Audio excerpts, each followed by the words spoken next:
Bonjour à tous, vous le savez probablement, l'État impose au chef de l'État de réaliser une déclaration de sa situation patrimoniale à l'approche de la fin de son mandat. Donc c'est ce qu'il a fait il y a quelques temps et cette déclaration a été publiée au journal officiel. Donc je me suis amusé à aller récupérer ces informations, compiler tout ça dans une petite feuille de calcul pour essayer d'analyser un petit peu tout ça et surtout de déterminer combien est-ce que Emmanuel Macron investit et surtout comment est-ce qu'il investit cet argent-là, sur quel type de support, quelles sont ses performances et également j'ai essayé d'estimer du coup à partir de toutes ces informations-là, de ses revenus, etc., quelles sont les dépenses mensuelles d'Emmanuel Macron sur l'ensemble de son mandat en moyenne. Ce que je vous invite d'ailleurs à faire, c'est d'essayer d'estimer les dépenses mensuelles d'Emmanuel Macron et de les mettre en commentaire. Attention, je vous donne un indice, je vous rappelle quand même que le président de la République est logé, nourri, transporté, donc en théorie il ne doit pas avoir beaucoup de frais. Faites-le franchement, mettez en pause la vidéo maintenant et ce sera marrant de voir les estimations de chacun. Par contre,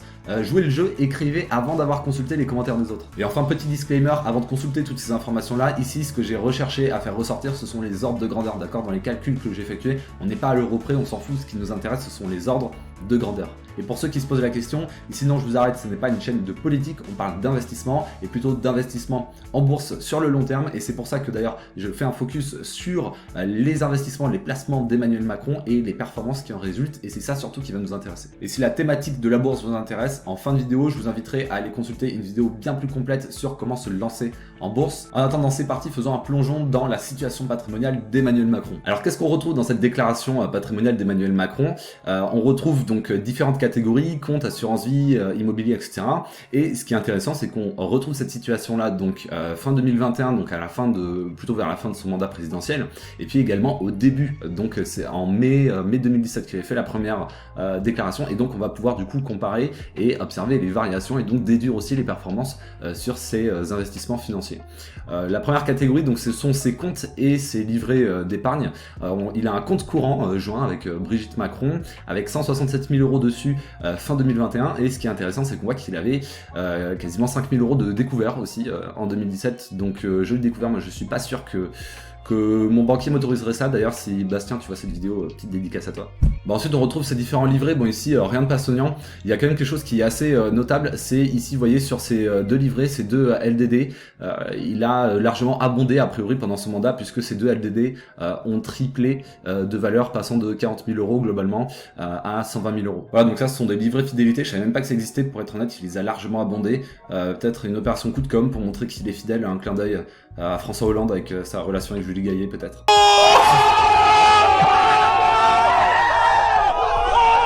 Donc sur le total de ses comptes courants, début de 2017, au début de son mandat, on était à 115 000 € et on est à 466 000 en fin de mandat. Maintenant, ce qui nous intéresse, ce sont ses investissements en bourse, donc assurance vie, compte titre et PEA. Alors qu'est-ce qu'on retrouve ici? On retrouve donc une assurance vie qui a augmenté de 23%, 113 000 € fin 2021, compte titre, PEA, donc on a deux PEA, deux comptes titres. Alors je sais ce que vous allez vous dire, oui mais on peut avoir qu'un seul PEA, du coup j'imagine effectivement, et vous avez raison, j'imagine probablement qu'il s'agit ici d'un PEA classique et d'un PEA PME. On peut ouvrir les deux, cumuler les deux avec un certain plafond, mais bon, voilà, du coup ici j'imagine que c'est ça. Donc deux PEA, deux comptes titres. Et là, alors c'est particulièrement intéressant. On retrouve aussi donc des valeurs non cotées. Ici, c'est un fonds de placement. Qu'est-ce que j'ai mis? C'est un fonds de placement dans les PME. Et ça, c'est assez intéressant. Vous voyez, au début de la période, donc il y avait 61 000 € sur ce compte-là, et en fin de période, 23 000 €. Donc deux hypothèses. Soit il a effectué un retrait là-dessus, ce qui me paraît peu probable, étant donné qu'on va le voir après. Forcément, il a une rémunération, il a une grosse rémunération, et du coup, il a abondé ses livrets fidélité. Donc, j'imagine c'est peu probable qu'il a retiré des fonds de son fonds de placement PME pour les injecter dans un livret fidélité. Et donc on voit une belle performance négative de moins 63% sur cette période-là de 4 ans sur son fonds de placement PME.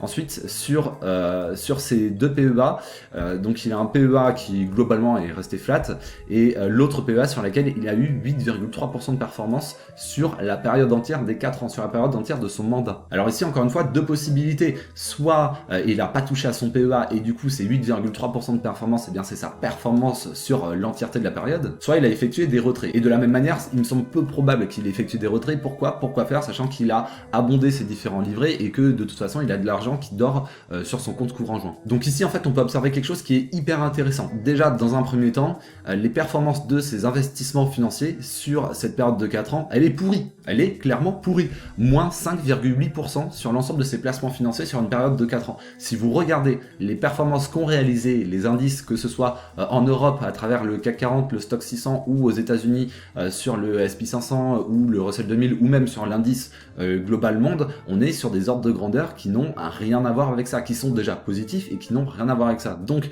en termes de placement financier, là vraiment on est ras des pâquerettes, quoi. Une performance vraiment dérisoire, et ceux qui sont inscrits à la newsletter avaient reçu en début d'année, j'avais détaillé la performance que j'avais réalisée l'année dernière dans un CAC en baisse de 7% il me semble et un S&P 500 en hausse de 15% sur l'année 2020, et on voit que vraiment simplement sans grand effort on pouvait largement déjà être en positif sur cette période et puis forcément réaliser des performances bien supérieures à ça. Donc ça c'est la première observation. Et l'autre observation qui est vraiment aussi frappante, c'est que sur ces ensembles d'assurance vie, de PEA, de comptes d'investissement finalement, il totalise fin octobre 2021 206 000 euros. Là où sur tous ces comptes qui sont davantage liquides, donc compte courant, livret A, etc., il a plus du double en fait, 466 000 euros. Et donc ça c'est assez marquant de voir que globalement l'ensemble de son patrimoine financier est en très grosse partie placé sur des supports qui sont peu, voire pas du tout rémunérateurs,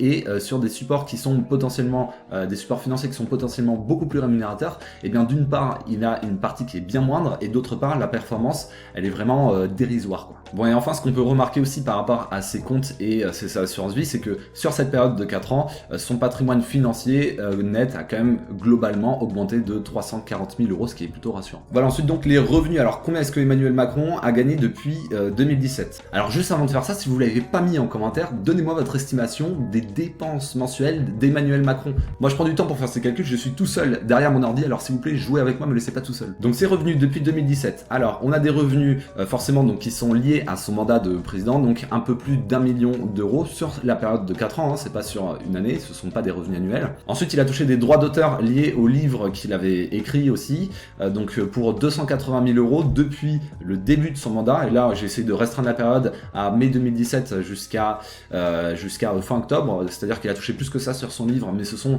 des revenus qui étaient préalables à sa prise de fonction, donc je les ai pas pris en compte. Donc sur cette période-là, depuis mai 2017, il a eu une rémunération déclarée de 1 350 000 euros. Et pour ceux qui se posent la question, donc c'est sur une période de 54 mois à peu près, de mai 2017 à octobre 2021, si je dis pas de bêtises. 54, donc ça fait à peu près 25 000 euros de rémunération lissée sur cette période de 54 mois de 4 ans et demi. Alors 25 000 euros, on ne sait pas si ou alors j'ai pas l'info, j'ai pas regardé si c'est du brut ou du net. J'imagine plutôt que c'est du brut avant impôt, évidemment. Hop, on va ramener Emmanuel qui reste avec nous, voilà. Ensuite, concernant l'immobilier et ses dettes. Alors là, j'avoue que déjà dans son ensemble, globalement, la situation patrimoniale d'Emmanuel Macron m'a beaucoup surpris, mais là, concernant l'immobilier, d'autant plus. Et en fait, tout simplement, ce qui se passe sur l'immobilier, c'est que Emmanuel Macron n'a pas d'immobilier. Il n'est pas propriétaire en nom propre. Alors Brigitte Macron est propriétaire, elle. Emmanuel était propriétaire, il me semble, d'un appartement à Paris jusqu'en je sais plus quelle année, donc qu'il a revendu. Alors par contre, il a un prêt, il a des dettes, il a contracté un prêt de 350 000 euros pour réaliser des travaux sur, du coup, la propriété de Brigitte Macron. Alors franchement, 350 000 euros, je serais bien curieux de voir la tranche des travaux. Je suis même dans les travaux en ce moment sur des projets immobiliers que j'ai, et honnêtement, je me demande bien pourquoi ça a été aussi cher. Parce que c'est notre projet! Ok Manu, donc concernant ses dettes, ça lui fait un capital restant à rembourser de 127 000 euros à l'heure de sa déclaration, et il a une mensualité de 2400 euros environ sur ce crédit-là. C'est important cette mensualité parce que du coup, on va l'utiliser pour après calculer les dépenses mensuelles. Alors les dépenses mensuelles, et ça y est, on y vient.